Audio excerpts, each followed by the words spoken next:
By that point, a decade of revolutionary upheaval and uncertainty had made firm rule, and the order and stability that it promised more enticing than the ideas and promises of radical revolutionaries. Though youthful, he turned 30 in 1799, the gifted General Bonaparte proved to be a figure of authority. After seizing power in a coup, he assumed the title of First Consul of the Republic and pursued an ambitious domestic policy to stabilize France. The reforms of 1800 to 1804 consolidated revolutionary gains, with the famed Napoleonic Code reasserting fundamental principles of the revolution: equality of all citizens before the law and security of wealth and private property. Neither a revolutionary nor a power-hungry maniac, Bonaparte instead gave France a form of enlightened despotism masked by a facade of democratic ideals. Sovereign power resided only with the ruler, not with the people. Though some scholars describe him as a child of the Revolution, it would be more appropriate to refer to him as a child of the Enlightenment. Bonaparte had little patience for the chaos, confusion, and radical socio-economic changes that revolutions tend to produce. On several occasions, he had openly expressed his disdain for the crowds that played a decisive role in shaping the course of the French Revolution. Instead, Bonaparte felt more comfortable within the traditions that emphasized rationalism and strong political authority, as well as tolerance and equality before the law. True to the tenets of enlightened despotism, he strove to build a strong French state by giving the people what he believed they needed, yet never holding out the prospect of embracing republican democracy or surrendering sovereignty to the will of the people.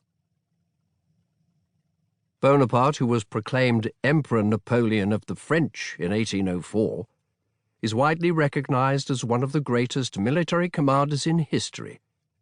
But he made few original contributions to the theory of war. His genius lay in his ability to synthesize prior innovations and ideas and to implement them in an effective and consistent manner. Between 1805 and 1810, having crushed 3 European coalitions, Napoleonic France emerged as the dominant continental power, extending its imperium from the Atlantic coastline of Spain to the rolling plains of Poland. Along the way, the French armies prompted important changes in Europe. In this regard, Napoleon might be perceived as the revolution incarnate, as the Austrian statesman Clemens Wenzel von Metternich once described him, but the title must be viewed in practical rather than ideological terms.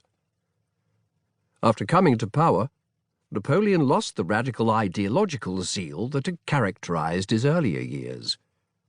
But to defeat France, European monarchies were compelled to pursue the path of reforms and to incorporate select elements of France's revolutionary legacy, such as greater centralization of bureaucracy, military reforms, transformation of royal subjects into citizens, and arousing people's sense of rights while deflecting their patriotic energies and passions toward defeat of a foreign enemy.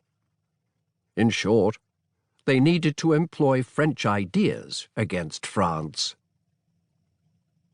The Napoleonic Wars should not be perceived merely as the continuation of the revolutionary struggles. It is more appropriate to view them within the context of the wars of the 18th century. Between 1803 and 1815, European powers repeatedly pursued traditional national objectives. There were 2 main constants.